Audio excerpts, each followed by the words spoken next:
Leandre got the juice.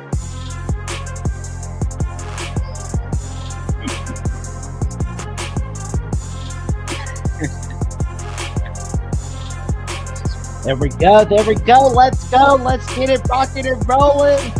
Good evening, Crimson Tide Nation, and welcome to the 38th edition of the Alabama Crimson Tide Live Call-In Show from yours truly, Jackson Johnson, and my partner in crime, Jeffrey, from Only Talk Sports, where we have just had a tremendous day in the recruiting trail because we got not one, but two guys coming over to the Crimson Tide for 2026.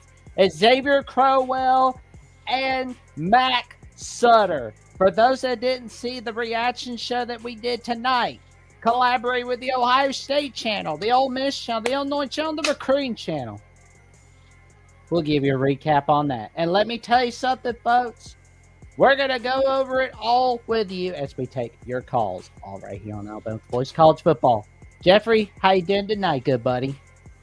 Doing great, Jackson, and it seems like Alabama's doing fantastic as well with those two recruiting additions. Hopefully we can cap it off the fantastic day in a great way with the call-in show with you guys. Cannot wait to hear your thoughts.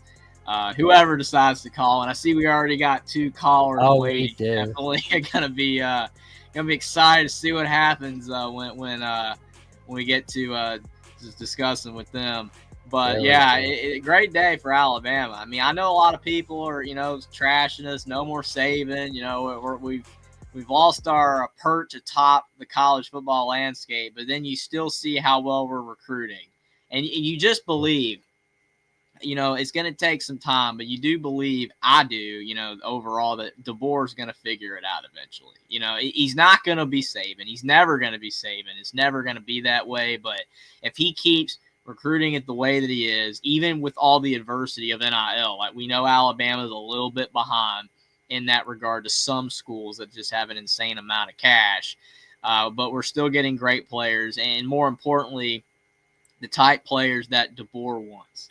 The type players that will be able to fit his system better than what Saban's were. It's going to be a different product. It's not the same product as what it was under Saban. But overall, I do think that hopefully we'll be able to trend in the right direction with our ability to recruit at a high level, and then that's going to be able to translate on the field to better success than what we had this past season. So it's been a great day.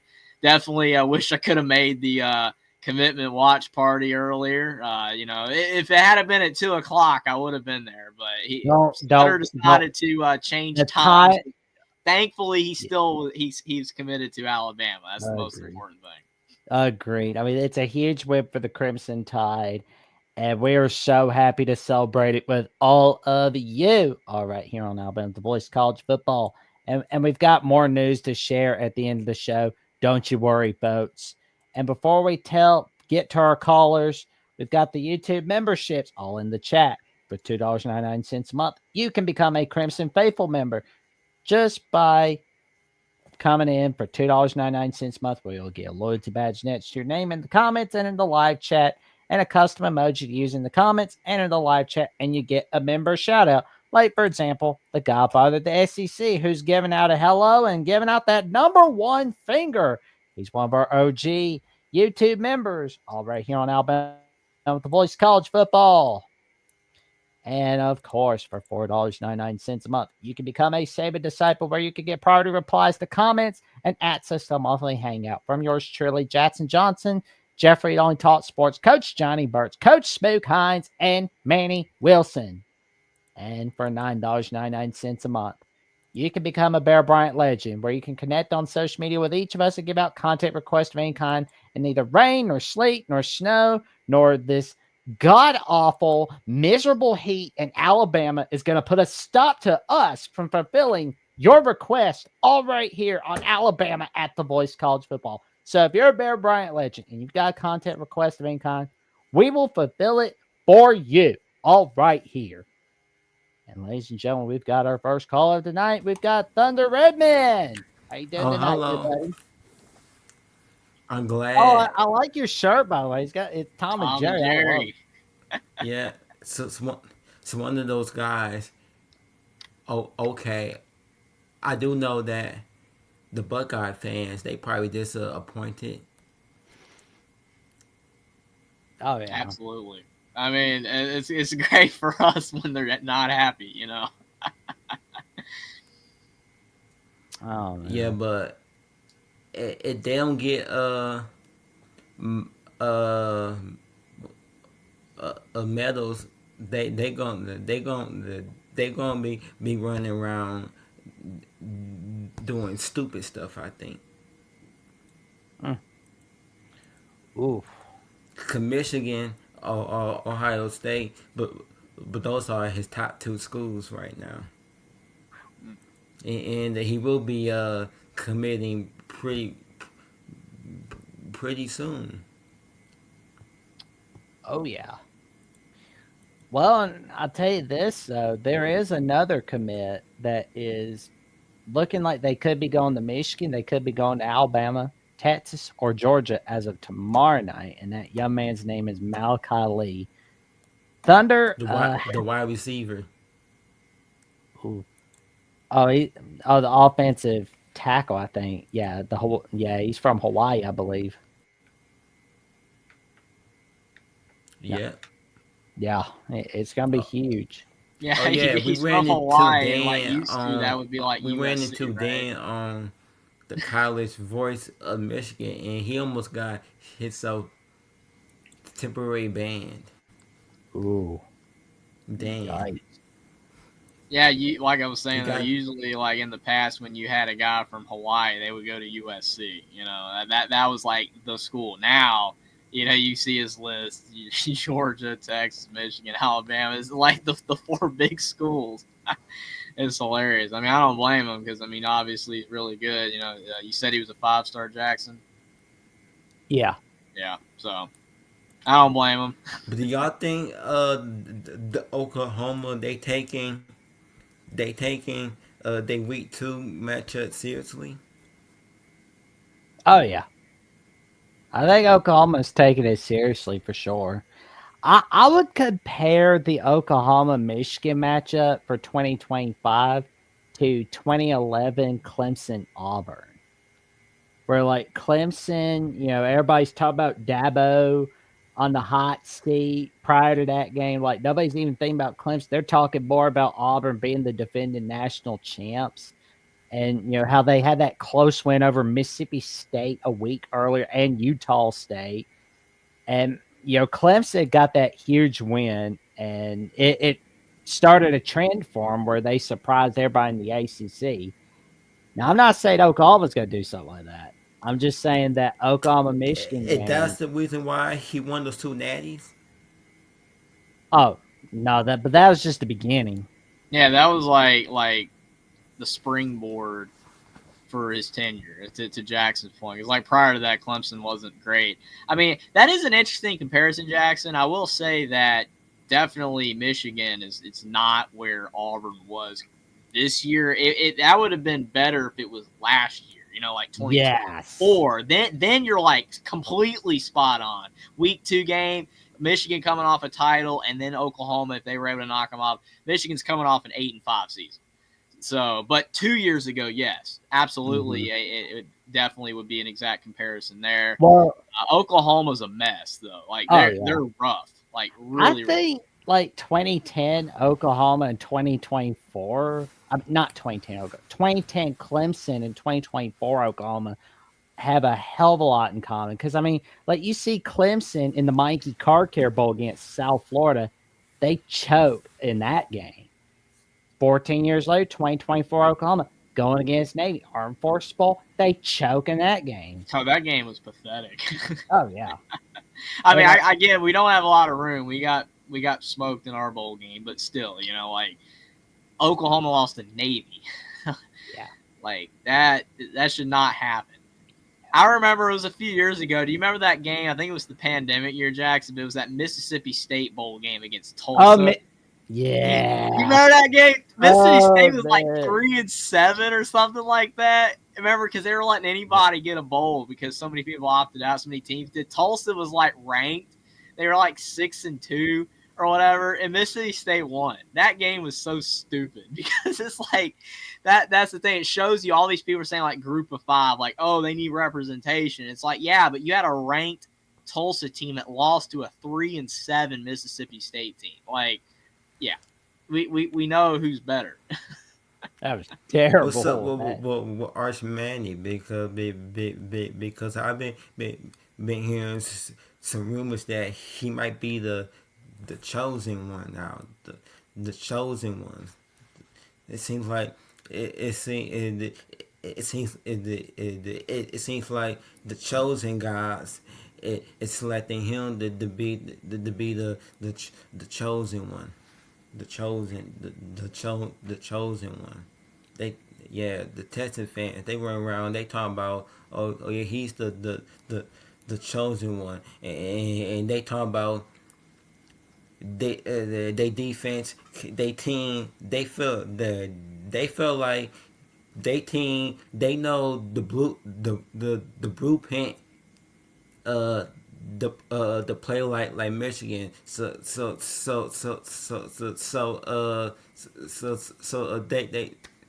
they think that as long as they play similar to Michigan, their days of losing to the Buckeyes, they think their days it's over with. Once they master the Michigan the blueprint of beating them. Well, because I think they had studied our blueprint the previous all season, and that's how they were able to beat my team. Yeah, it's interesting. I mean, I will say, like, Arch Manning, I mean, definitely so far, obviously his hype has been because of his last name.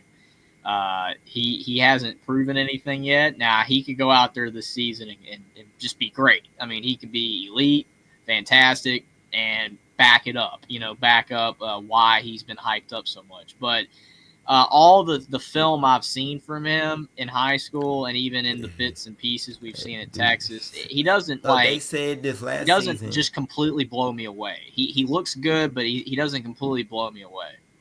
well, and the They thing said about like this Arch, last season that he was ready to start, but that was before they found out that Quentin Newers was returning the unfinished playoff the business, but that business never got finished.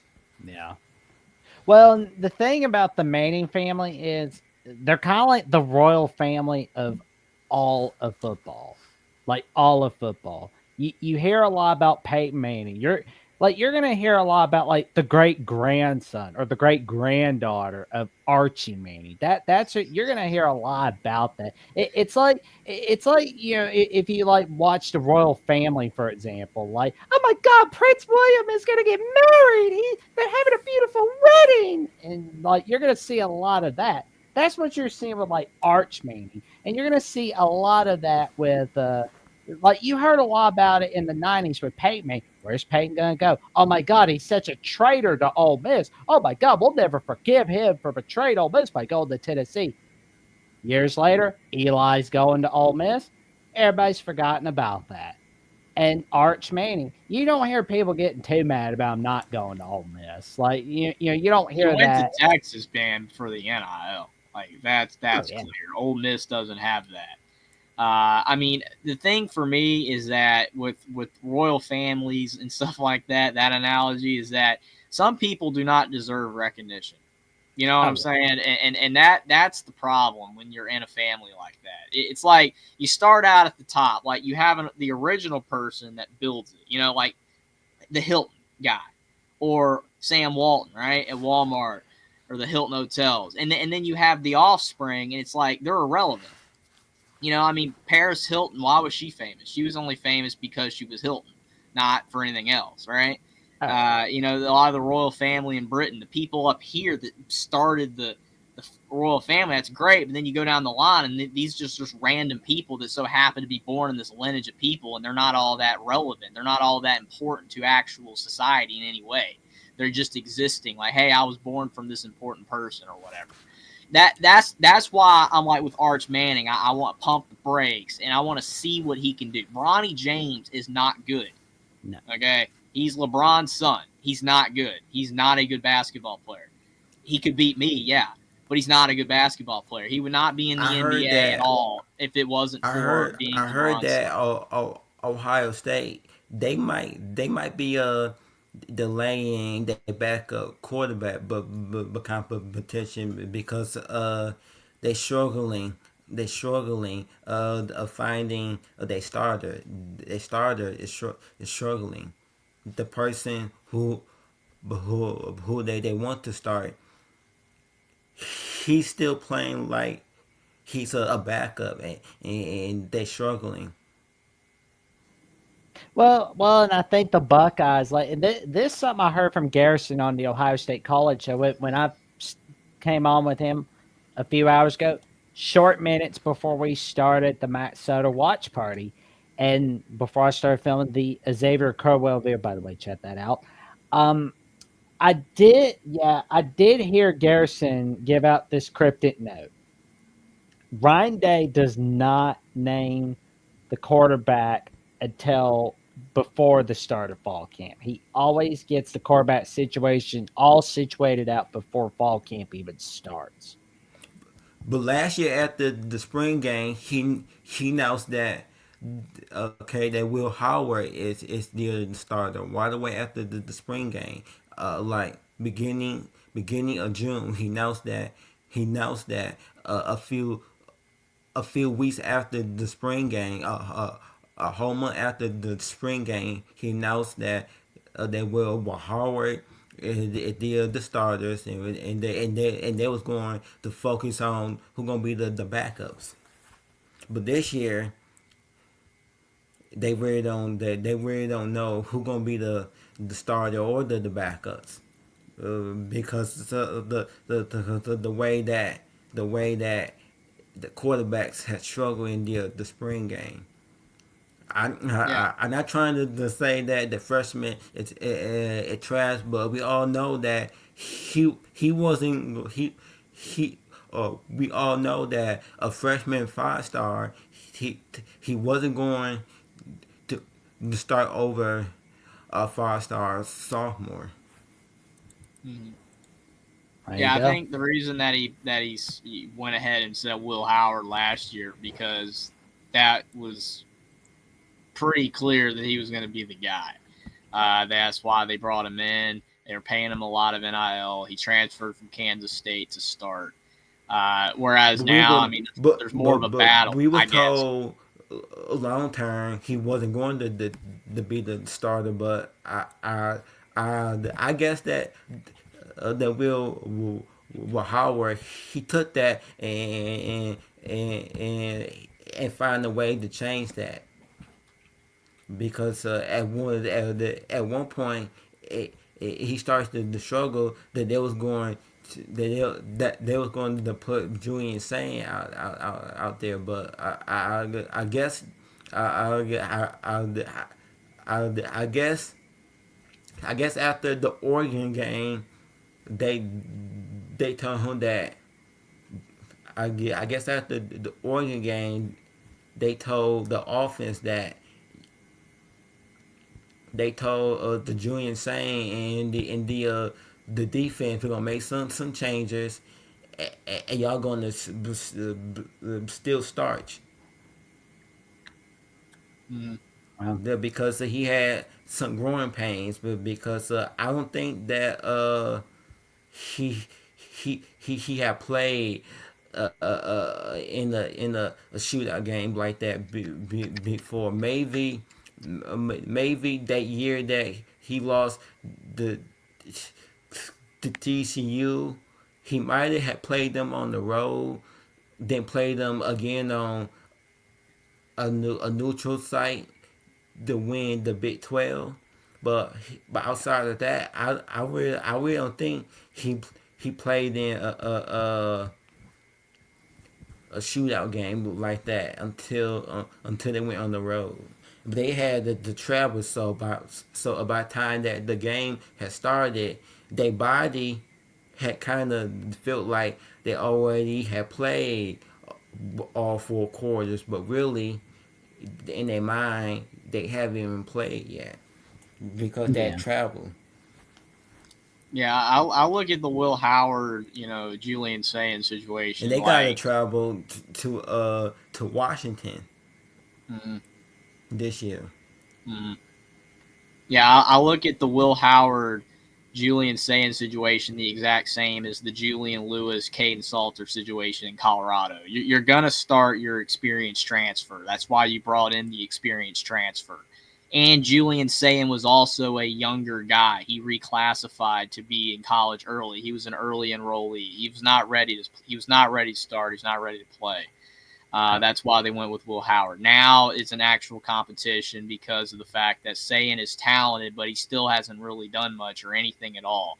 And they have other guys that can at least compete for the job. I say the competition's good. I think at the end of the day, Sayin will probably be the starting quarterback. But the fact that they haven't listed a starter doesn't necessarily mean that Ohio State's cooked or anything. I mean, they're just going to But wait if he like we wanted to are play with our for Ohio quarterbacks. State, why did he commit to to the Alabama then transfer it if he wanted to play Money, because of Nick Saban? money.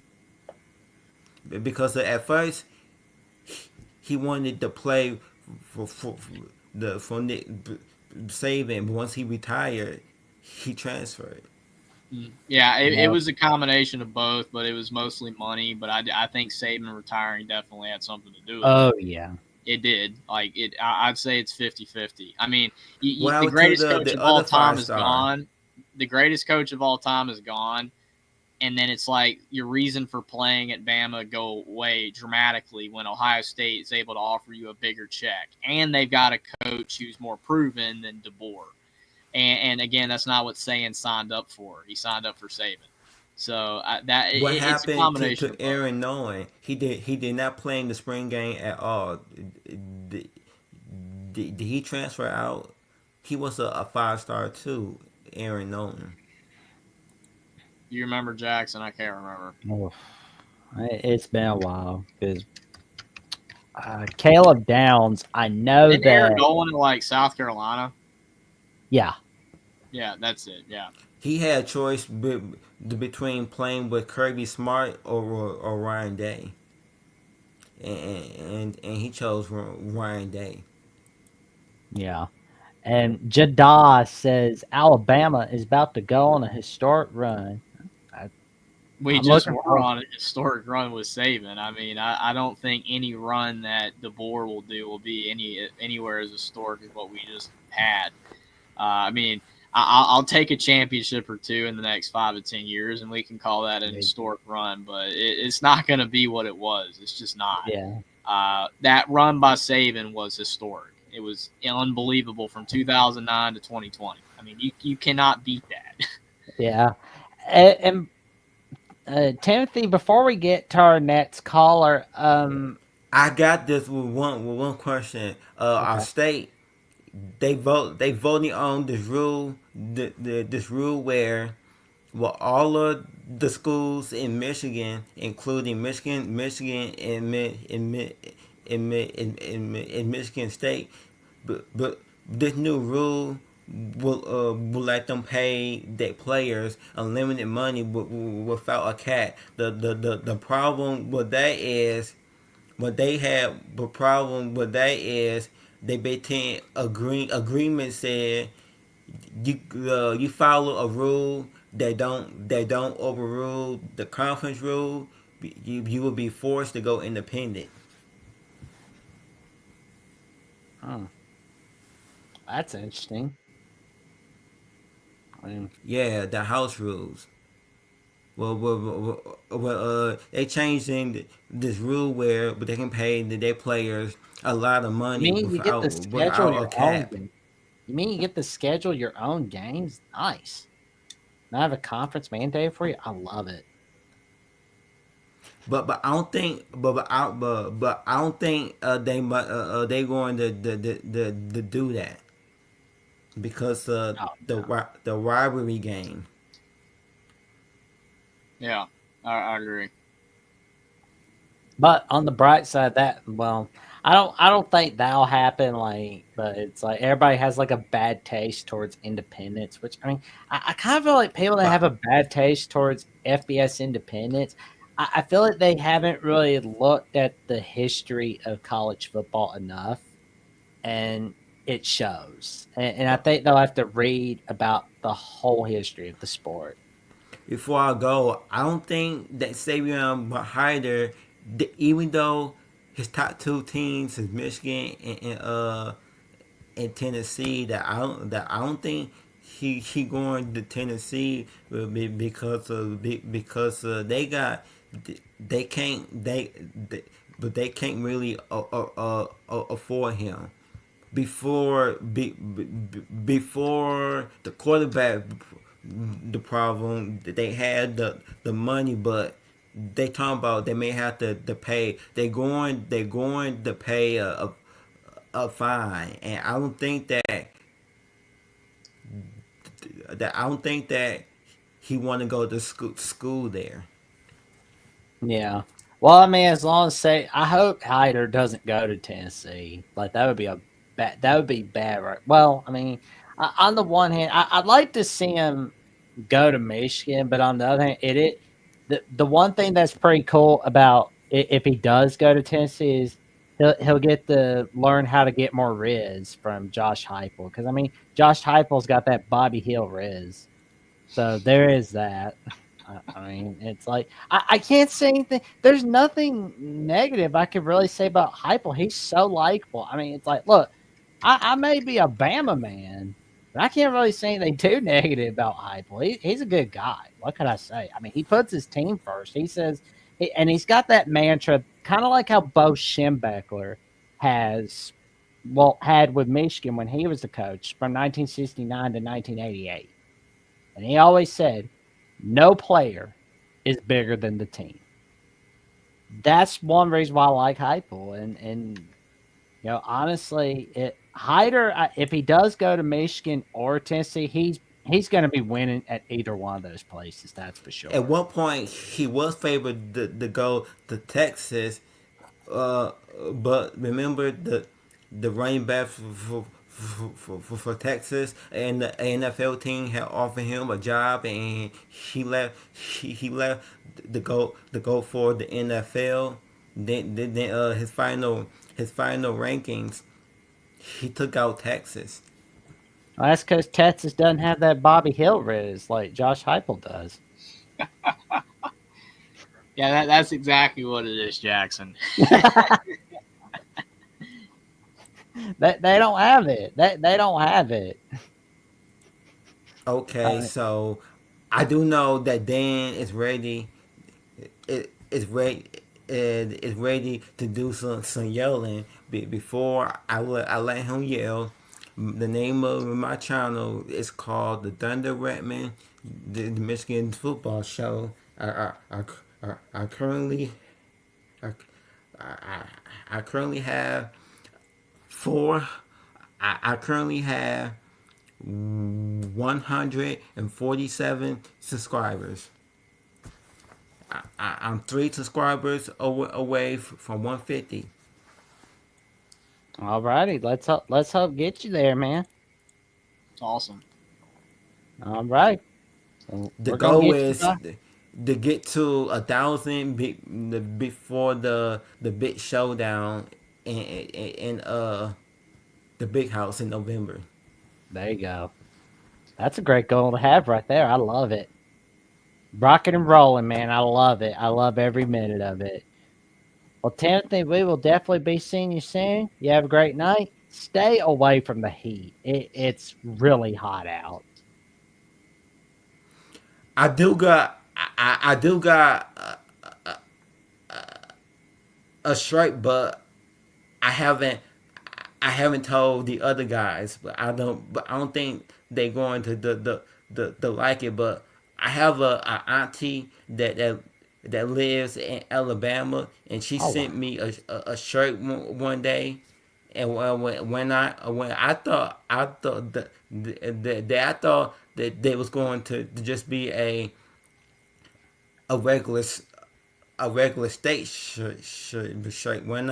The one I had noticed, this was a college shirt. I thought that she was sending me a regular state shirt.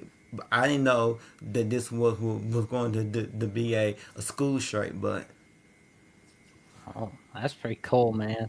Well, I'll tell you this though, like next time we call in, we'll have to make sure we talk a little bit about the Tom and Jerry shirt because I love that shirt. We'll have to talk about where you got it from, and we'll have to talk about our favorite moments from watching that cartoon for sure. Especially when Tom's just like had enough of Jerry blackmailing with not even a mouse. yeah, but I got that. I got that. But that's my second favorite about the show. I I think the time and spike battles is better. Oh, I know, right? Yeah, you can't beat those, man. Yep. Oh man, the bodyguard one's a good one. It's like making that little whistle at the lake, and Spice just sitting there waiting in the wings, just like. There we go. Classic cartoon, man. I Oh, love it. man. In me power. Here we go.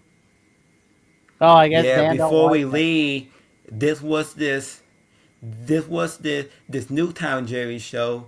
It came out around 2014. And Ooh. this was this one episode where they had Tom, the Jerry, and I forgot the other mouse.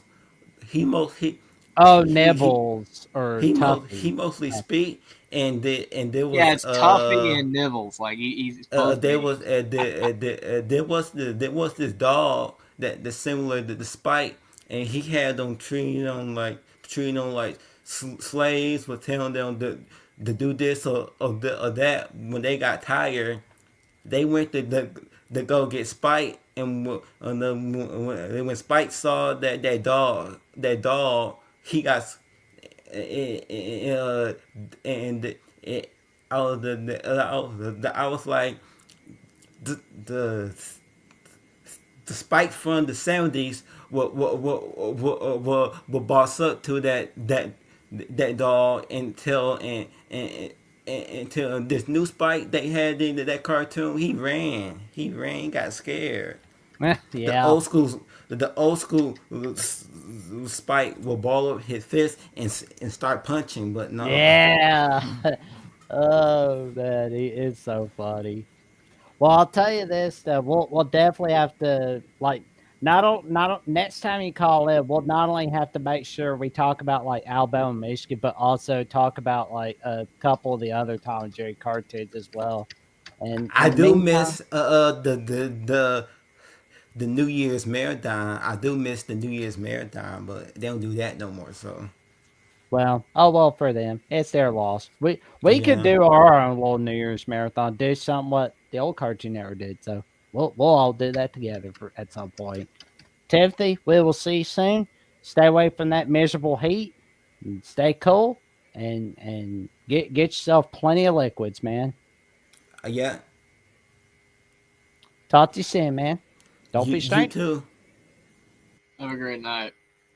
And before we get to our next caller, we've got a $20 super chat from our guy, Sports Talk with Austin. And he says, I am a man of my word, my guys. The two matchmakers, LOL. Thoughts Thoughts on Mark Sears and Grant Nelson going undrafted. Do you think they will find a roster spot on some NBA team? My thoughts on them getting undrafted is it's an utter joke. I mean, we know why they got undrafted. It's because they take freshmen and they take sophomores. That's what they do in the draft. Mark Sears and Grant Nelson, especially Mark Sears. I know he's undersized, but he's an incredible player. Like, he is an incredible player, dude. He can hit shots anywhere. He's a good facilitator. Grant Nelson, he's 6'10", can hit threes. I mean, that's exactly what the NBA wants, right? But I don't know. If they were both freshmen, they'd have got drafted. It's just the way it is. You know, really good college players that were seniors did not get drafted. R.J. Davis, Caleb Love, those type of guys. I don't know if Caleb Love got sneaked into the back end of the draft. I don't think so. I did not look at the draft tonight. I didn't have any time. But point is that those type of guys, they're not going to draft. They look at it, well, we can pick them up in the undrafted free agency and get, a freshman who's 18 or a sophomore who's 19 with more potential. We'll draft them in the first, second round. That's just the way it is these days. And plus, a lot of these guys in college, they claim, I've read theories where the NBA scouts will say they pick up bad habits in college or whatever that doesn't translate to the NBA. And I'm like, yeah, okay, that's why you've got Zach Edey and you've got who's the other guy that they were speeding the other day. I don't remember. You remember that, Jackson? It was Zach Edey and it was somebody else. Who was it? I had it on Twitter. Let me find this. Oh, there we go. I mean, people are still going to do dumb stuff once they go to the NBA. I don't necessarily think it's like, Shadur. It was Shadur in the NFL. Shadur Sanders. I don't think that, you could say if a guy's in college for 4 years, it's going to necessarily like ruin his ability to be in the NBA. It's like, it's just because they want guys with potential. It is what it is. I think it's both dumb that they didn't get drafted, Austin. They should have got drafted. But it is what it is. I had a feeling they wouldn't get drafted because they were older guys. But definitely appreciate the super chat, Austin, and always thanks for your contributions. Well, I think of it like this, and this analogy you're really gonna love, Jeffrey. So, Mark Sears and Grant Nelson going undrafted. It's like Nickelodeon, Warner, WB Kids Network, Fox Kids, and Cartoon Network passed up on Phineas and Ferb. It's like they, Pova by Swamp Monster, like, where are we going to get this show on the road? Like, where are we getting this show on? Okay, well, I'm going to work on this Nick show. I'm going to work on this Family Guy. I'm going to work on this, that, and the other. But guess what? Disney liked it. And now you see it becoming like, it's like this behemoth that you see on Disney Plus and Disney Channel. And it's got like a few TV movies. Nickelodeon passed on Adventure Time.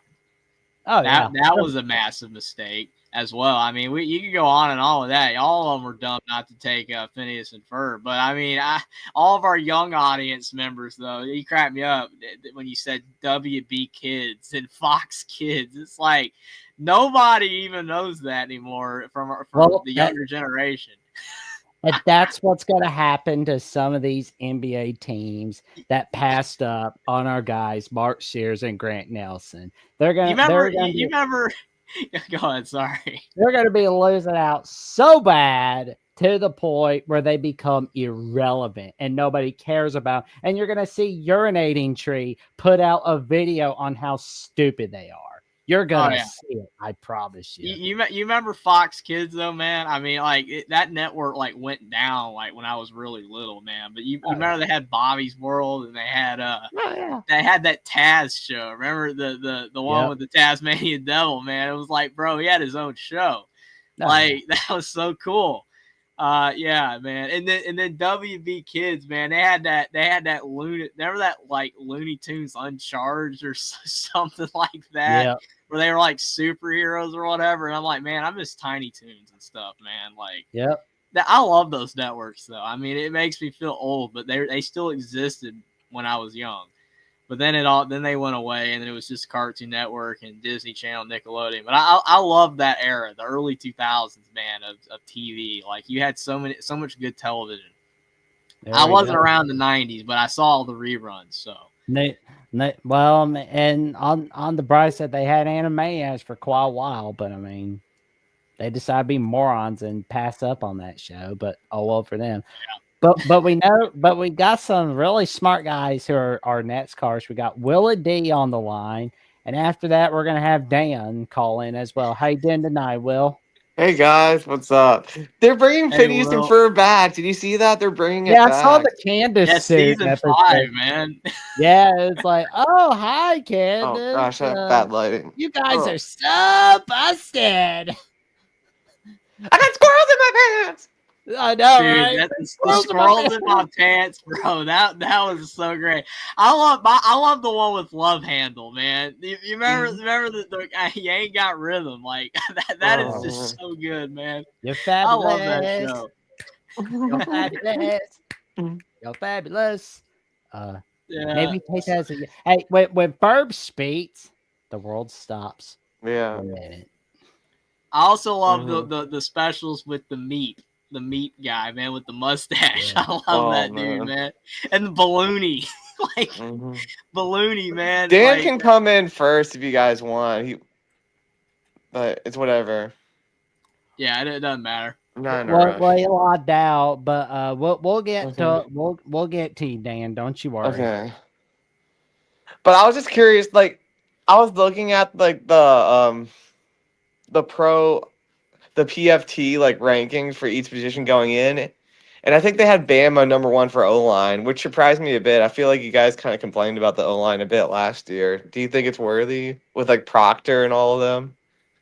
I definitely think Proctor is propping it up for sure for them to say that. I will say though that if our O-line is number 1 next year, we're going to be way better next season. Or this coming up season, like regardless of QB, because that's been an issue since. Yeah, because I thought that was an issue last year. Yeah, it's definitely been an issue. I feel like since the Mac Jones year, our O-line took a dip after that. Bryce Young was running for his life, and I mean, obviously he was a target because he was so small, but still, like I didn't feel like he was protected all that well. Not to the degree Stetson Bennett was at Georgia when he was there, and he was small. So, I feel like our O-line did regress the past 4 seasons. If it is better this year, that will help tremendously.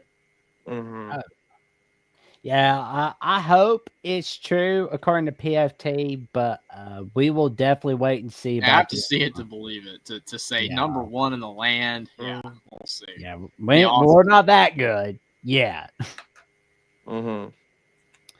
Yeah, because like it's just like all the Notre Dame fans are complaining about it. I'm like, let's just be happy with recruiting, guys. We don't have to complain about everything.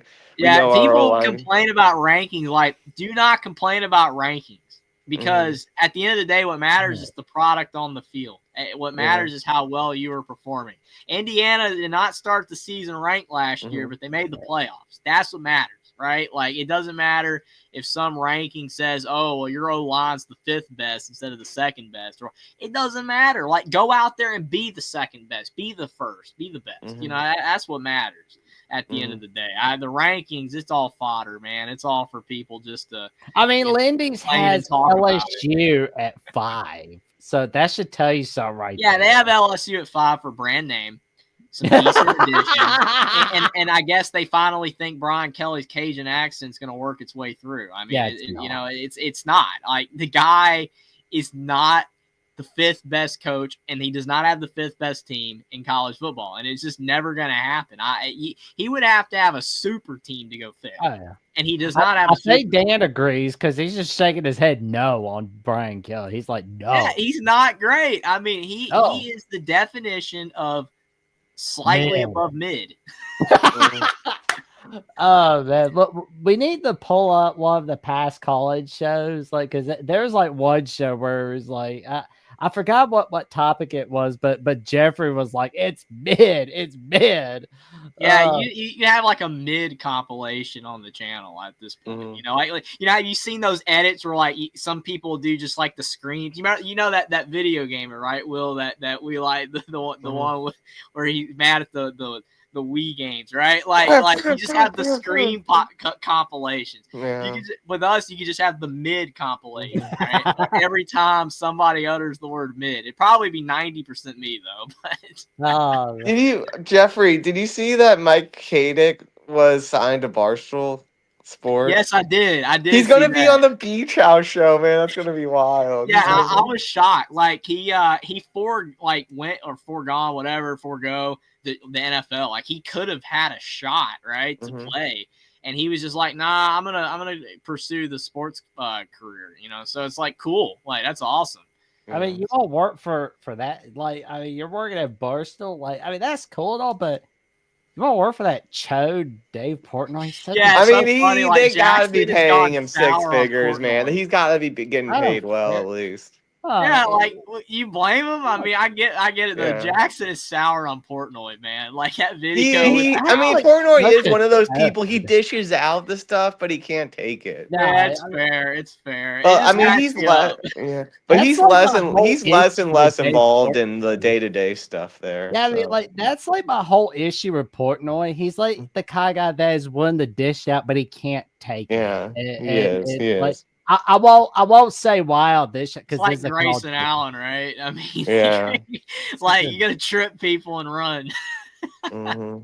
See, Dan the Diesel Freak agrees. Dave is like, Oh man, but if you put it in a super chat, I'll say the full thing. No worries. Yeah. And we got $9. Anything that you can say on air, Jackson will probably utter on YouTube. Yep. It'd be like, why'd you say that word? Well, I mean, it was put in a super chat. Yeah, I just let Jackson read them, unless it's too good for me to pass up. It depends on what it is. Oh man. But I saw you guys got a good running back too. We do. Xavier Crowell, we did, but we got this $9.99 super sticker from the Godfather of the SEC, and we appreciate it so much. We thank you so much for the super chat contribution. It is very much appreciated. Holy cow. We appreciate it very much, good buddy. But yeah, do you think that Bama's going to put in get in the top 5 before all said and done for recruiting? I believe we will. I was leaning towards no earlier in the recruiting cycle, but it's picked up. Our recruiting's definitely picked up. I don't know where we're currently at. I have not looked, but I'm sure Jackson has been on top of that. Do you know where we're at right now in the ranking? At the moment, I think it's updated some on 247. Oh, we're 11th according to 247. 11th? Thought we'd be higher. I mean, we've been rocking and rolling on the recruiting trail, and we're 8th according to On3. I love how different recruiting services determine, like, hey, you're 11th, you're 8th. It's like, well, what are we? You know, and again, like, you don't know how it's going to actually turn out because everyone knows that the A&M 2022 recruiting class was not number 1. It was not number 1, dude. It might have been number 1, but it wasn't number 1. I don't even think it was 50th. Like, that thing completely just fell apart. Half of their players went to the portal. Yeah. The rankings don't matter, you know, like sometimes. Like, yeah, you want to be in the top 10 to 15 at least. You do, but it's how those guys perform for your team or actually these days if they stay at your team. You know what I'm saying? Like, because so many guys now are transferring after a year. It's almost more important the transfer editions that you get, sadly, not always, but sadly it is the case, kind of. Yeah, I mean, I'm hoping that the Irish can catch USC. Right now we're 2nd and they're 1st, so we'll see if they lose anyone or we add more people. But we got a tight end from that's supposed to be pretty good. Forgot the guy's name. Indiana was like hovering at like 25, man. We were doing great, and then we lost that 4-star DB to Florida State. Oh, it's well, like his dad went to Florida State. I Though. know, and I wrote on Twitter. I said bad decision. I mean, like I'd like to have a conversation, like have an interview with that guy. Be like, hey, I understand why you went maybe NIL, but I mean, legit, like is Florida? Where's Florida State and Indiana with NIL? Like because Indiana's called up big time. I mean, I don't know. I get it, but it's like that to me, that's a burn, right? I felt like Indiana was getting something. Disco Inferno. Yeah, that was tough. That was a tough loss. But Indiana did pick up that QB that was committed to Iowa. So I mean, it goes both ways. You lose a guy to another school, you gain a guy from another school. So it's like I can't complain that much about Indiana. They're doing all right. There you go. Oh man, I am just so excited about where the season is going to be heading because oh man, let's see. Jackson's gonna do the counter again, right? Well, we're not at midnight on your time zone, but we will get there. But I did. Man, I want that Miami game bad. Oh man, that's gonna be so fun! Like, so we're at 58 days till week 0, 66 days until Notre Dame Miami, the 2025 reboot of Catholics and Convicts. I want to see Notre Dame Miami, and I want to see LSU Clemson, and I want to see Bama Florida State. And what I want to happen, Notre Dame big. I want Clemson big, and obviously Bama big. That's what I want. Now I try not to be super biased on that. It's not going to influence my picks when we get to that point. You know, I just want to know I just want to see if Chris Fowler or Kirk are calling Alabama Florida State or if they're calling LSU Clemson. Because I mean, it's like I know like Kirk's obviously at Florida State, but I feel like he's going to travel to LSU Clemson. I just want to know which game Sean McDonough's calling. Honestly, that's what I want to know. I just hope the games are good. I hope the games are good, but hopefully the results are good as well. I mean, out of those three, I want Alabama to win the most, obviously, but I think I would have to go with Clemson. I want Clemson to beat LSU. Man. I really do. What about Texas, Ohio? LSU has not won a season opener since 2 months before the start of Disney Plus. They need to schedule Alcorn State week 1, man. If they do that, they win. Maybe. You know, like that's their problem. Yeah, Texas, Ohio State. I want to see that game too. Yeah. Oh yeah. That's gonna be fun. Yeah, hopefully, maybe we'll be able to do another live stream. Doing the other conferences. I know we did the ACC. I kind of like to get to the SEC or the Big Ten. Yeah, for sure. That would be fun if we're able to. Oh man, are y'all doing like a Pat TIL live stream, or is that just gonna be like 2-pack? Huh? 2-pack. I still think they should have just went to the Mountain West. I'm sorry. I mean, it's about the brand. Like they want the Pac-12 It is about the brand, but guess what? The brand's gone. You lost everything that was about the brand. You don't have any of those Pac schools anymore. All I'm saying is that you're taking all these schools from the Mountain West and putting them in the Pac-2 to make it the Pac-12 again. When all you had to do is take 2 teams and put them in the Mountain West. It was a lot easier logistically. You know, you don't have to paint all the Pac-12s on all of them. Just 2 of them to Mountain West. Like, on the field and all over the commercials and everything. To me, I just feel like it would have been a lot easier on them to just move Oregon State and Washington State to the Mountain West than to move all these schools to the Pac. It's stupid to me. I know it's about brand name. And I've had so many people go off of me about that on Twitter. Say it's like, oh, it's because of the brand name. And it's like, what brand name? The Pac-12 is gone.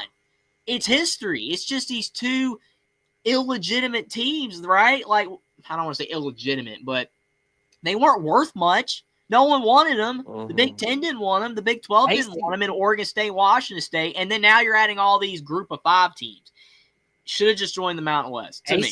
Well, apparently the Mountain West, the new Pac-12 is getting what the Mountain West's TV deal was with CBS.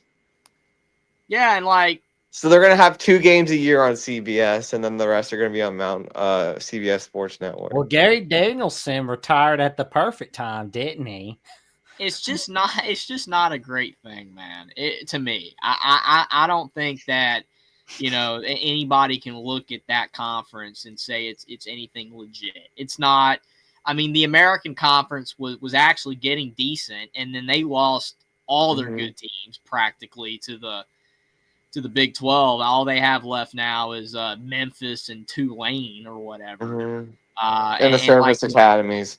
The service academies. That's it. And then it's like with this Mountain West Pac-12 merger, we know what the Mountain West is. It's all right. It's got solid teams for the group of 5, but it's not a juggernaut. So you make it the Pac-12. It's not gonna suddenly make those schools worth more. It's not gonna suddenly make it where UNLV or Texas State, whatever, these schools are more legit now because they're in the Pac-12. No, they're not.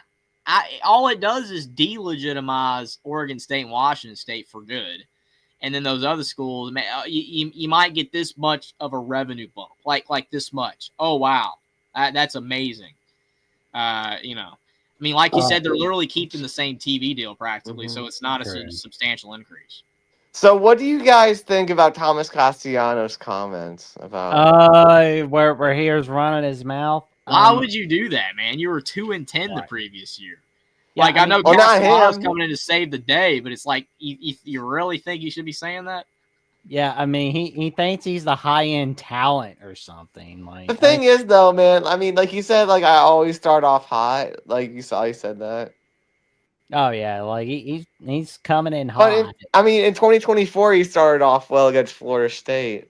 But in 2023, he lost to Northern Illinois. So here's the thing, Will. The way I look at it, it's like Signetti. Google me, I win. Google me, I win. Whether he intentionally meant it or not to be a big fad, a big thing. Every single time Signetti does something wrong. Every single time Signetti makes a mistake. Every single time Signetti does anything. Google me, I win. Look at this. The Google me, I win guy. He lost. Oh, my gosh, he did not win. Okay, so Castellanos saying, I'll start out hot. Well, against Bama, he starts out 0 for 12 for no yards and 3 interceptions. It's like, yeah, you start out real hot, Castellanos. You know what I'm saying? It's just, to me, you got to be careful sometimes what you say these days, or social media will obliterate you. Oh, man, like, I gave my take on it yesterday on the Feinbaum show on Wednesday when I called in. And we gave our take on it on Monday before Mark Rogers came to join us. It's he's got brass balls. Let's put it that way. Like so he thinks he does. It's like he's shooting that mouth off to Peyton Nakos at on 3. Like, not real smart, Bucko. Not real smart. Yeah, you made a big play. Made some big plays at Boston College. I mean, let's see you put your money where your mouth is at Florida State. Let's see if you could get them more than 2 wins and get them to not flex that win over Cal. I do think, honestly, though, about Swagger, you have to back up Swagger. You just do. I mean, like, nobody could deny, like, Kobe Bryant. Like, Kobe Bryant, he said a lot of stuff. Rest in peace, Kobe Bryant. But you know what I mean? He said a lot of stuff. A lot of people, like, I remember I was alive. I'm old enough to remember even when he was really good. Like, which I know he ended with 60 points. So it's not like he ever was not good. But you know what I'm saying? Like, in his prime. Like, Kobe Bryant would mouth off. And a lot of people didn't like that. But at the end of the day, people are like, yeah, this dude is great. He's backing up what he's saying. He deserves to say what he's saying. That's how great he is. With Castellanos, it's like, yeah, you might be putting some swagger to FSU and they need it or whatever because they're complete trash right now. But the thing is that if you don't win, if you don't do well, then you're cooked because you'll forever be known as the guy that said what he said and you didn't back up anything. I mean, heck, he might do great down there. I don't know. But to me, I just would be cautious saying something like that, unless you're like certain that you're gonna do great things down there. Exactly. But we got another super chat contribution from Sports Talk with Austin. We appreciate it very much for $2. And he asked, what is Ty Simpson's ceiling and floor at quarterback for Bama? Well, floor, he gets benched. That's Right. floor. I mean, he gets benched. Keelan Russell comes in, and that's it. Ceiling is that he's a starter, never gives up his job. Mac And Jones, what do you say is his ceiling? sure, I mean that's fair. I will say that it's hard to compare something like that because Mac Jones had an insane O-line. He had the best receivers ever, great running back. I don't think Ty Simpson has those things.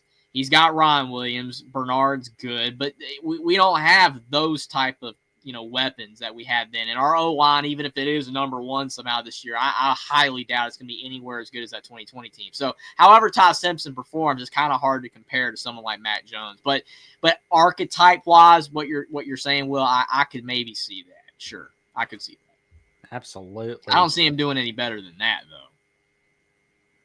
Well, anything else you got for us tonight?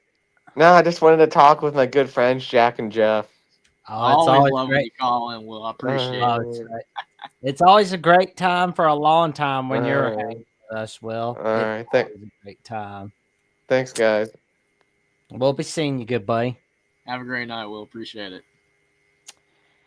And our next caller, we've got Dan the Diesel Freak. He's sitting there waiting for his turn to be called.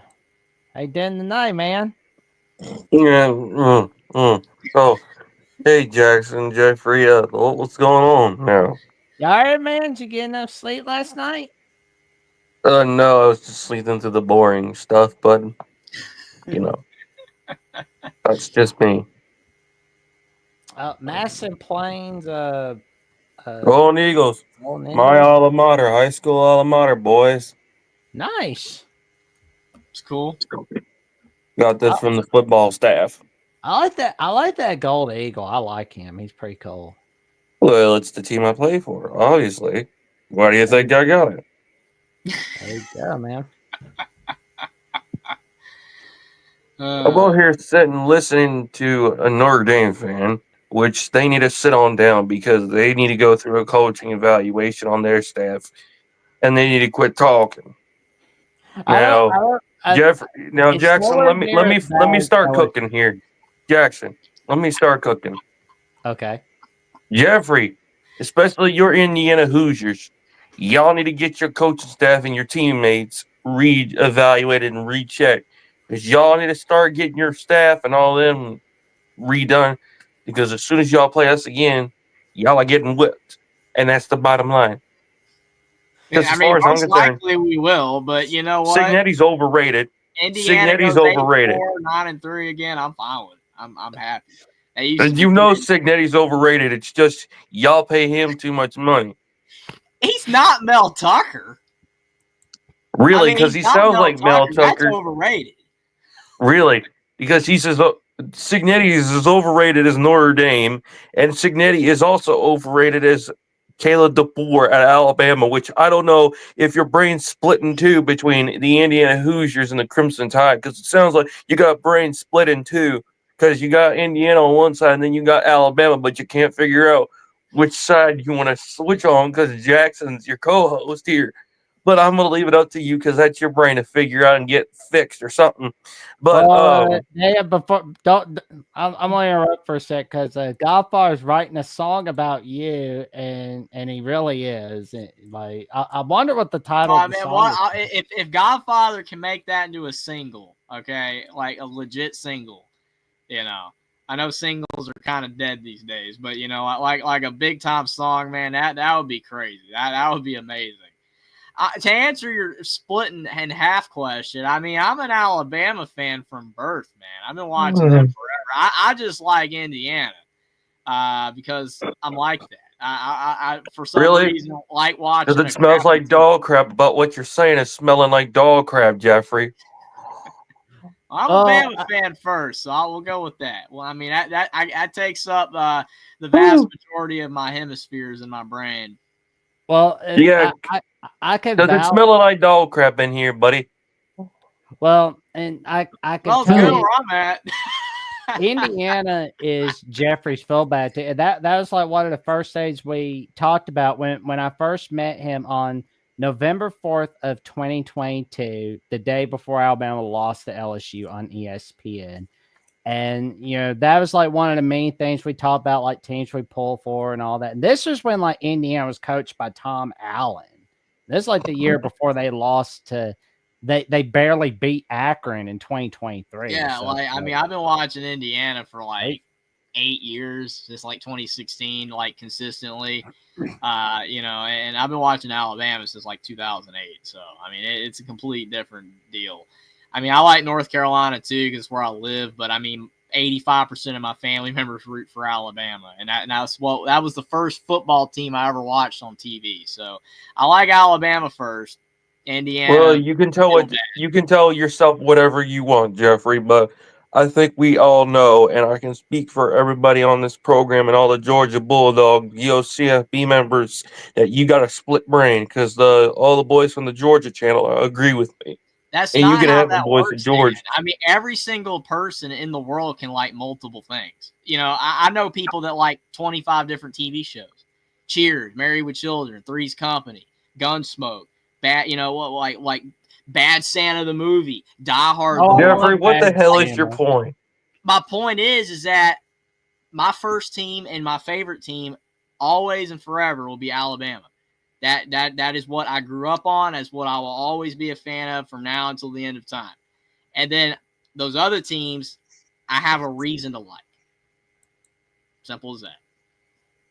Well, Godfather, you better be careful because I at least have one thing that anybody can say. I have a lot more respect for Georgia than Alabama and Indiana because they are literally two of the four most overrated teams in college football. I don't Next have to any Notre respect Dame. for the Georgia Bulldogs program when they have all their players committing DUIs and felons all the time. Felonies. I don't really have any respect for their program, no matter how good they are on the field. So that's just my thoughts on Georgia. I don't care if they're That's your 2 cents.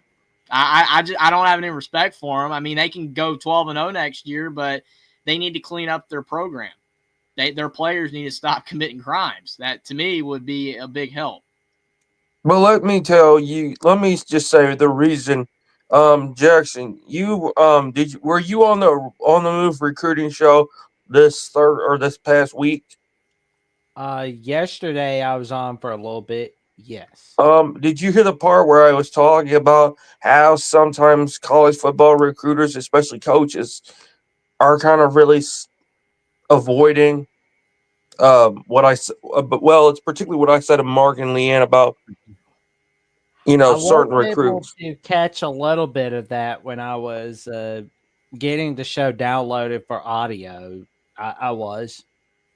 Yeah, and what I told Mark and Leanne is that even the guys I know I grew up with and the guys who I played football at Madison Plains with, who I had the privilege of, and I still call them brothers from another mother.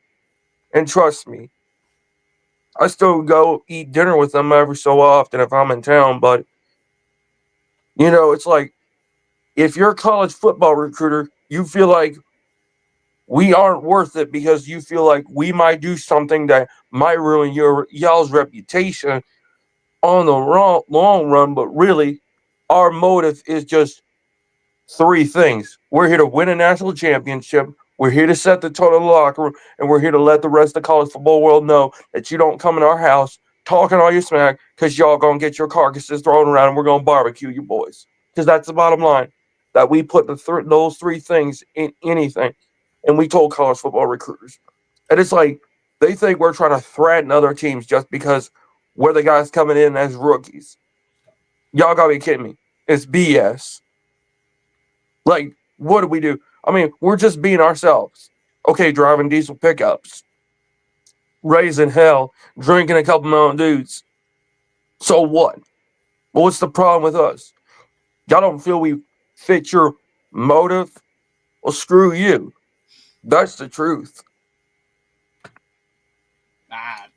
My thoughts on the Georgia program again is that if they clean up their stuff and they don't have DUIs every 2 seconds, man, then I'm fine with it. Like they can win all they want. It's fine. I just don't I don't take a liking to programs that like recruit guys that have off the field problems, and then they don't correct those problems. That's my issue with it. You know, I just don't care for that.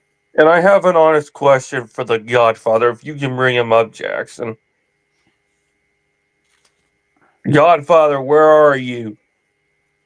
Yeah, you in the tall hat with the Alabama suit on. Yeah, if you're listening here, I'm calling you out on this old show. So I'm asking, where the heck are you, Godfather? And you heard me right. I may not be wearing OSU colors, but if you cut my veins inside, if you cut my arm, you look inside my blood veins, it bleeds scarlet gray. Just to be clear. Everybody's body bleeds red. So I mean, it's slightly different coloration, I guess, by like blood type, but I don't know if there's any gray in there. I mean, otherwise you might have to get that checked, you know. But I think the gray is from my soul, Jeffrey. The heck you mean? I mean, what is that even supposed to mean? You're talking about your blood. Your blood does not bleed gray. Sometimes we're just different, Jeffrey. Buckeyes are just different breed, buddy. Yeah, they you are. Understand that. I know very well that they are. Yes. And plus, when you're a couple old school country kids that know how to play old school football, 60 minutes in high school, and you tell people you're gonna get yourself barbecued by us, we're not playing around, and we're gonna whoop you. What does that tell you? You're gonna get screwed. You're gonna get barbecued, and you're gonna get hurt. Ask anybody I know, Luke Mason, the Green Brothers. You ask anybody from the other school I played for, that I played with, brothers from another mother. I swear to God, you ask any of them, they'll tell you that's all we did. That's all we did. But it seems like colleges don't even have the cojones to recruit kids like us because they feel like we don't fit their motive. Well, guess what? Screw y'all. I think that colleges recruit players that they think are going to actually win. I'm not saying that your guys don't, but I feel like they could care less about the character of the people. It kind of goes back to the Georgia problem. It's more so like, hey, are you good? No, but here's the problem, Jeffrey. Here's the problem. Leanne pointed it out. She's like, there's the attitude issue, being uncontrollable and uncoachable. Really. Because some of us are actually coachable, yet we just like to mind our own dang business. Okay, we show up early in the morning to the weightlifting room. So what? We just like to show up earlier than everybody else. We're gaslight drills in the morning. And you know what? It doesn't hurt to work a little extra couple hours in the weight room. Like, I'm going to tell you, as someone who's played the game, I understand that. And Jeffrey doesn't look like you ever played a snap, and dang sure Jackson didn't ever play a snap of football, never got into a weight room. That's for dang sure. But I'm gonna leave it at that to you fellas to decide. But I don't have to play football to tell if there's an attitude problem with players. I mean, the thing is that when you see all these players with attitude problems, it might have something to do with the fact that they're 18 years old with millions of dollars and they're driving Lambos. I mean, that might have something to do with it. I don't really think there's much of an attitude problem when a guy came from a part of the country that's not ideal, was given a chance to play for a great school with a free scholarship. It was the chance of a lifetime, and they gave every single heart, breath, and soul that they had to perform at a high level for that coach who took a chance on them. That was how it used to be back in the 60s. Now it's about making this. That's why there's an attitude problem. It's pretty simple. Well, here's the thing. Like I said, you should understand the three things we told people is that we're coming to win a national championship. We're coming to make sure that this program is more elite than what it is. And we're letting people know you don't come into this house. And for example, you don't come in Ohio State and talking crap about our school because y'all make it personal for us. Y'all gonna get yourselves barbecued, and we ain't coming in, and we ain't gonna be friendly with y'all. We're gonna be knocking y'all around. We're gonna be putting y'all in the hospital. What do you think that says about it? That the three main things: a championship, making an impact, but also letting the opponents know you aren't here to play around. You're gonna hurt people. And if that doesn't tell you enough, then what the heck does? And we're all like, forget the money. We're just here to kick somebody's guts out, or hell, knock a couple punters out, or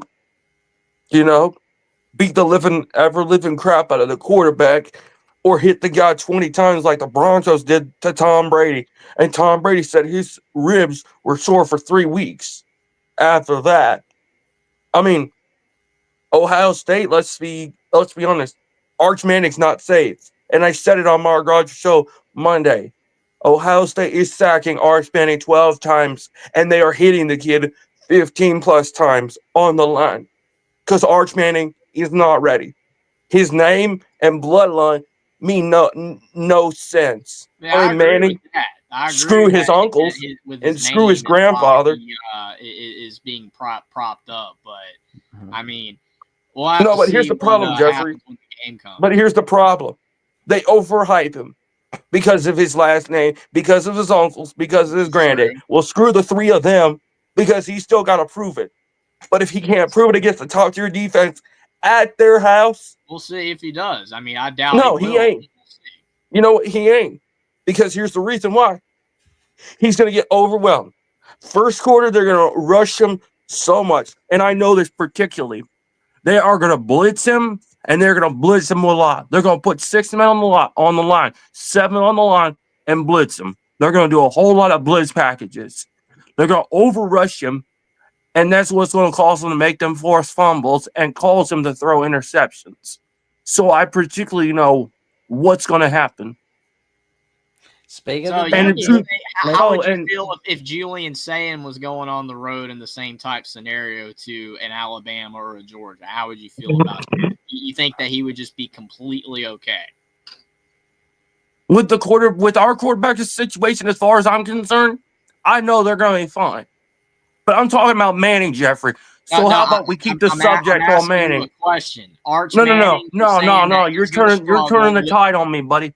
No, you're turning the tide on me. Question. Would Julian Sayin Jeffrey, struggle the same Jeffrey. way in the same scenario? Jeffrey, can you let me? Thank you. You're not going to finish. You're not going to answer my question. No, because I know your question is stupid as every other. It's a great question. that y'all asked. It's a legitimate, actual question. No. I could smell in your question it's full of dog crap. So Jeffrey, let me put this to you. I think that I'm lucky that we don't have a Manning at Ohio State. I am glad that we don't have somebody by the name of Manning at Ohio State because that kid is more overzealous. Ever. No, because that kid's overzealous. He's overrated, and he's a piece of garbage. How do you feel about Quinn Ewers then? I mean, were you excited about his scarlet and gray blood when he committed to Ohio State, and then immediately when he transferred, it was like, go to heck? I mean, because when Quinn Ewers was a bad decision. He made a bad decision. Quinn Ewers made a bad decision in the first place. Jeffrey, let's be honest. He made a bad decision. I mean, he could at least waited another year. But I mean, you got to understand, there's a process at Ohio State understanding where you are actually at. That's why they have the longer training camps. That's why they have summer camps, boot camps, fall camp. Why do you think they actually have the games to prepare everybody for the season? And there's no rest for the top teams in the Big Ten. And there's no rest for any top 10 team, especially Ohio State. Understand that. Ohio State is a team that understands when you are playing against the best, you are playing against the best. That's why they train hard. That's why they work their butts off in the weight room, in the locker room. That's why they study hard.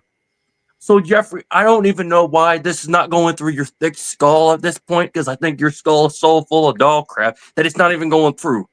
But I'm going to tell this to you shortly. Ohio State is taking down Texas big time. So, okay, so y'all coming up to Columbus. Well, guess what? Alabama's going to get screwed. And guess what? Alabama's going to get barbecued. And I know that. Why? Because we're always prepared. There's no rest for being someone like Ohio State. Georgia knows it. Ohio State knows it. Why are you the team? Georgia and Ohio State. That's what I fail to understand. Because, like, you're telling me I have a split brain between Alabama and Indiana, but it seems like you have a split brain between Georgia and Ohio State because you're always propping up Georgia, too. It's always those two teams. Why is it always those two teams? Why is it Ohio State, Georgia? Well, I'll tell you simply. It's the defense. It's both teams' defenses that put my notice, that put me on notice. Because Georgia's defense make a statement. Ohio State's defense make a statement. And When you Michigan have made a guys that statement go into last the year. weight room. And Now hold on, Jeffrey. Let me say this to you. Let me say this to you. The only reason, and I've said this to every single Georgia fan I know, the only reason I have their defense next to Ohio State's defense is because I respect them, and B, because they know that being a champion, but also a number one defense is that you put the work in. You don't make excuses. You get in the weight room and shut up and start working your tails off until it bleeds. That's the respect those guys have from me and everybody and Buckeye fans. Why is it just Georgia though? Because actually, there's one thing that makes a whole different defense. Fear. Fear is what puts people, on notice. I think That's when you feel Fournette scared. feared us when we only allowed him to run for 10 yards back in like 2015. But I could be wrong. I'm talking about the current Georgia team. I'm not talking about 2015 Georgia, Jeffrey.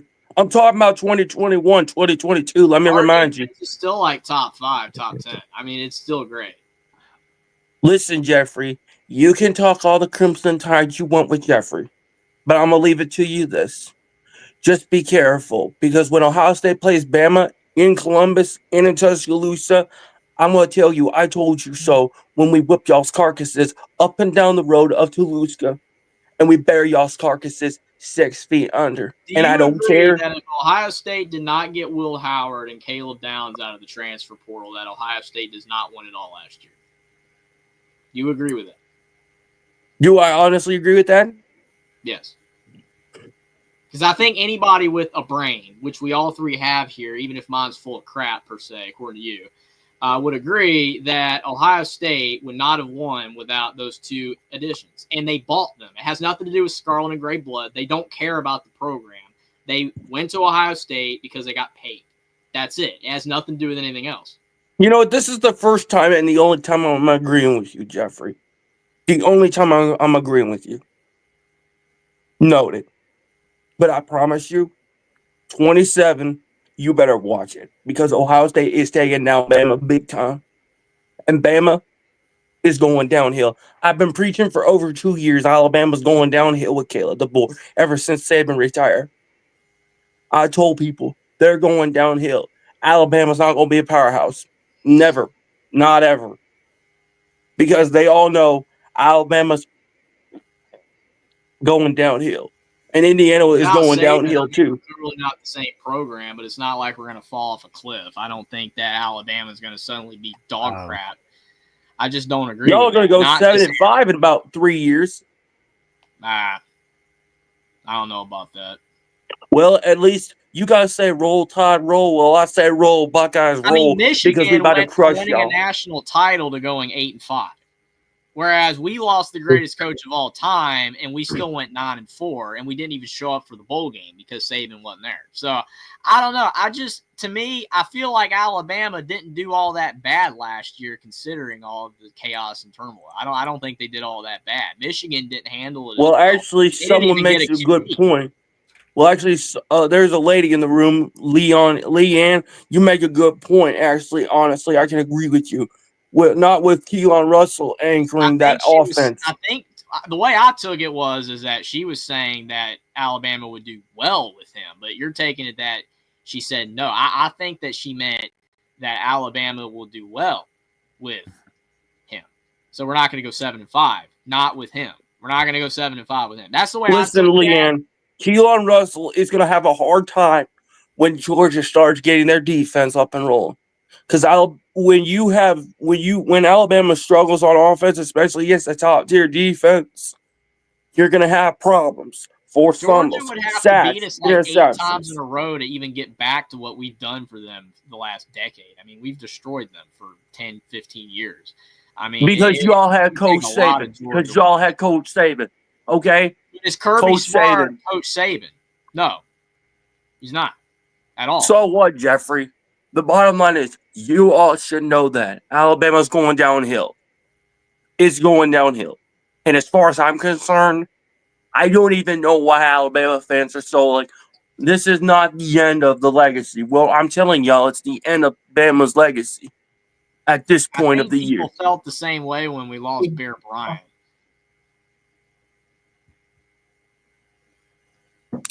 Well, I'm gonna leave it at that with y'all, but I'm gonna let y'all know that. But bottom line is Jeffrey Jackson, 27. Y'all better shut up and show up to Columbus. I'm telling y'all, because I'm gonna be watching that game, We're and when we not beat the y'all, guys you gotta You tell realize it that if we to. win that game, we're not going to like explode and go crazy and be like Ohio State's Exactly. illegitimate. Because I know for a fact, even if Ohio State wins on the last play of the game, you're going to be here and what you're going to say is that Alabama's trash and scum and all this whatever. But if we win, we're not going to do that. We're going to be like, it was a good game between two elite programs that we so happened to win. I mean, that's kind of how that works, man. You have a tier. You have all these programs at the top that are really good. And no, y'all are gonna be Ohio partying State fans, on. they can do all the flipping off that they want if they don't win, but sometimes you don't win. You just don't win. Yeah. Well, y'all gonna glad be you had a partying down 12-team in playoff or you Toulouse wouldn't have won it all last year. day night. That's the way it works. So Y'all Well, gonna be partying when you try to beat us, but that ain't gonna happen as long as Ohio State's defense I'll be happy if is we looking win. sharp. I'm just not going to be like, oh my gosh, I'm on such a cloud nine. I've never been happier in my life before. I mean, I think there are other things in life to be happy about besides, oh my gosh, we won a big game. You know, it's not the end of the world. You know, I mean, I love Alabama. Oh, man. Breathing and Well, sleeping like some people do. I mean, You know what? You know what the funny thing is, Jeffrey? You are the biggest clown on YouTube besides Austin. You are seriously Cool. the biggest clown besides Austin. And sports talk with Austin. Man. Thanks. That's an insult. That's an insult. I said that as an insult. And Austin, you better watch it, son. I'm going to tell you that now. And Leanne, I wouldn't be put too much hype in Keelan Russell because that kid is overrated as crap. Indiana's overrated. Notre Dame's So overrated. would you have said Alabama's Julian overrated. Sayin was overrated if he was still at Bama? Julian saying he ain't even at Alabama, Jeffrey. You should know that. I'm saying if he was still at Bama, you'd be here saying how overrated he is. And it's like now that he's at Ohio State, he's the greatest quarterback since sliced bread. So, same guy. He just switched uniforms, man. At least we don't call him the greatest quarterback. He's still got to go through the boot camp. Keelan Russell's not the greatest quarterback. We've had Tua and Bryce and all those great guys. And even from the past, man, that nobody remembers. We had some really good quarterbacks in the past. Well, Dad, we're going to let you get off here. Because yeah, we appreciate the call, Dan. It's no, because Jeffrey's when you call in. Jeffrey, I'm gonna get you back one day, boy. You ain't gonna. It's just friendly banter. I'm gonna get you two back, and I promise you, I'm gonna get you two back for this. We're gonna continue. I'm gonna get you two back for this. You just wait. I'm gonna get you two. You just wait and see. I'm gonna get you. Okay, Dad. We'll be here. I'm gonna get you. Okay. That was that, my friend, is called you don't take any crap. Even when you're getting flipped off, even when you're getting called your head full of dog crap, you just keep on rolling, man. You got to roll with those changes like REO Speedwagon. One of the best songs ever made. Way better than this crap we got now. Yeah, that's what Troy B said. But yeah, Byron those Walker, changes, man. Yep, Godfather AC says that was a classic. Yep. Yeah, it's a classic. I mean, again, like that's why when Dan calls in, it's always a colorful time. You can't beat that. Nope. You can't beat the colorfulness. But yeah, I don't know, man. I'm just not gonna roll over and die, you know. Like that's just not the way things go. And when you're a fortunate and privileged enough to be a host at the Voice of College Football under March, still thankful every day that we're able to do this. You know, I'm not gonna just sit here and take crap. You know, I mean, I'm gonna respond with how I feel. It's my opinion. Everybody has an opinion. Exactly. You know, Dan has an opinion. Timothy has an opinion.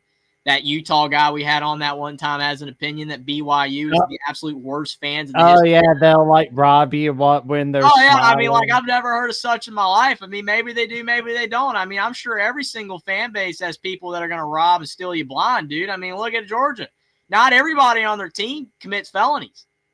as much as I clown on them, you know, that not everybody commits felonies. It's just some of their players, you know, like, so yeah. I mean, I'm sure there's some naughty BYU people out there, but I'm sure, you know, every fan base is rough people. I mean, I pointed out Alabama. You remember our again, that incident with the two guys that they got mad at each other after we lost A&M. I mean, everybody's got crazy fans. Every team. And people say that this one's worse. I mean, there are a few that are the loudest. There's a few teams that are the loudest, that have the biggest portion of delusional people, but every fan base is crazy fans. Oh, you know, that's why I try to stay off X as much as I can, because that's where they are. That's where they all are, man. They come out of the woodwork. They got like 4 followers, and they think that they're like God and they know everything. It's okay. I mean, you know, it doesn't matter how many followers you have, man. Like, yeah, I got more than 4, but I don't know everything. I mean, I'm willing to admit when I'm wrong. Some people never do. And that's what makes me laugh. Like, they're just so flat out wrong. You can even prove how wrong they are, and they don't agree with it. It's just their opinion. That is where people misinterpret opinion and fact. It's 2 different things. Absolutely 2 different things. Agreed. But yeah, so we've got some announcements that we want to make, and this is really good news. And let's just say you're really gonna love this. So something was developed as of yesterday, and we would like to and you're gonna see this in a clip on each of these platforms. That we can personally guarantee.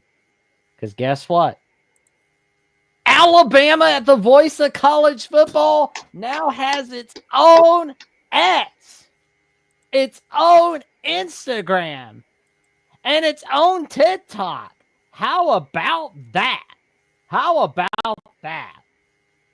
Oh, man, this is great. I'm going to tell you right now, you're going to love every minute of it, folks. So go on. So what I'm going to do is put in the handle of where you can find it on X and on Instagram and on TikTok. So you're going to love every minute of it.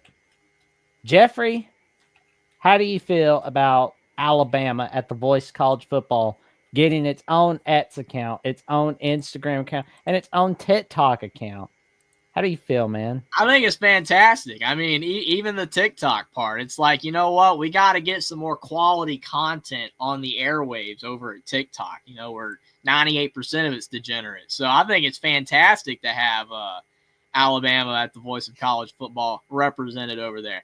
And I think, you know, it's all right to say this, Jackson, I think. But, you know, I feel like the other channels are getting their own as well, right? I've seen Notre Dame's pop up. I think I've seen Florida's pop up. Tennessee. So definitely watch out for that. If you are fans of other teams, and, you know, if you watch any of the other shows over at on part of the Voice of College Football Network, they're going to be getting their own X accounts, Instagram accounts, TikTok accounts, to kind of, like, I think, separate it from the main X account of the Voice of College Football. So it's going to be fantastic all across the board. So you're going to have all of the content from each of the channels on a singular account on X and on Instagram, on TikTok. I think it's fantastic. I think it's awesome.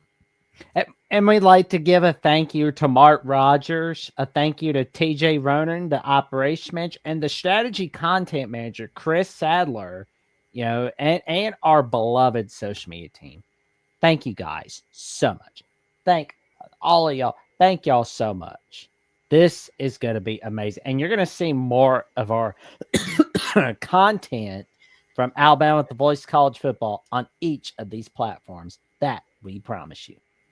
Jackson's working overtime today. He needs some water. Trust me. Like he's one of the busiest guys at the Voice of College Football. He's working overtime. So definitely, yeah. He's not dying on us. He's still with us, but probably needs something to drink. You kill it with those promos, man. I'm just joshing you. You do a fantastic job, man. Like, it's crazy. Like, the thing is, I remember when you first started doing these promos, it was like one thing, right? It was like one thing you had to promote. It's like this list is like getting longer, dude. It's like a Walmart shopping list. It's like the receipt is long. Like, you got so much stuff to promote, cover, you know. I try to help you a little bit, man, but like you got the promo business down pat, man. It's like it's an art form. It's unreal. I'm doing my best, Godfather. I'm always making sure to bring my A game. Like, you know, it's like taking care of business. Like sometimes I'm up super late at night. Sometimes I'm up at super early mornings. I'm just like, you never know. That's like comment of the night, man. After an afternoon of telling checkers at local grocery store I'm shot, Jackson even has a voice left. Me too. I mean, it's crazy, man. It is crazy. well, I mean, I ordered some wings today, and I was like, gotta make sure to tell the pizza guy about the voice college football. So there's that. Oh man, take care of business. Jackson gets ish done. LOL from Sports Talk with Austin. Oh my god, that's funny, man. That's funny. Oh man. But before my voice kind of gives out, I guess, I'm gonna go ahead and tell everybody about what we've got coming up before we tell everybody good night and tell everybody where we can find us. So tomorrow night at 6:15 p.m. Central Time, 7:15 p.m. Eastern Time, we, along with the Michigan channel, the Georgia channel, the Michigan and Texas channel, we will be having our second watch party, not just on the Alabama channel, but we will be having our second commitment watch party for the Voice College Football Network, as we will be having our Malachi Lee watch party. So we'll be tuning into that, seeing where he's going to commit. We hope it's not Michigan. We hope it's not Texas or Georgia, but we want to see him commit to Bama, but we're rocking and rolling. We'll be rocking around the clock all night. So we're going to be waiting. We're going to be seeing the cue from Hayes Fawcett on 3 of what he says, what Malachi Lee's doing. Is he going to Bama? Tune in to find out, all right here on the Voice College Football Team channels, including the Alabama one right here. Well, Jeffrey, what have you got going on in your world, good buddy? Definitely trying to get more videos out there. I did a reaction to Kevin Durant getting traded the other day. That's insane news. Like he's just become that guy, man. Like he's just getting bounced around to every which team, every franchise in the NBA, and he's still good. He's still a great player, but the amount that it demands to get him right at his age, he's 37 years old, it just blows my mind. But definitely appreciate if you go check that out. I got more previews coming up for the ACC. I haven't released them all yet from when me and Will did our live stream. I will have another live stream, hopefully, with Will or Austin, somebody coming up soon talking about some sports stuff, and try to release more videos over the summer before we get back to the thick of things with the NFL and college football coming back around the corner. So definitely, if you haven't subscribed already, would really appreciate if you check out my YouTube channel, Only Talk Sports. Definitely would appreciate it. Also, follow me on X. I do post on X, but try to stay off there. You know, can't be on there all the time. It's just too crazy. But every now and then I get a wild hair, and I do a string of tweets. So definitely appreciate it if you go give me a follow over there. But most importantly, subscribe down below to Alabama, the Voice of College Football. We're getting closer and closer to 3,000 subs. Got shorts on the channel now. Live streams multiple times a week. Now with the commitment watch video or live streams, that's being added as well. Tons of videos throughout the week. If you are an Alabama fan, you're not going to want to miss it because we got tons more content coming down the way. We're going to be here covering it all off season long as it continues and into the season and next year and beyond. It's going to be fantastic. We cannot do it without you guys, so definitely appreciate it, all the support, and definitely glad to be here every Monday and Thursday with you guys doing the show with Jackson. It's always a blast.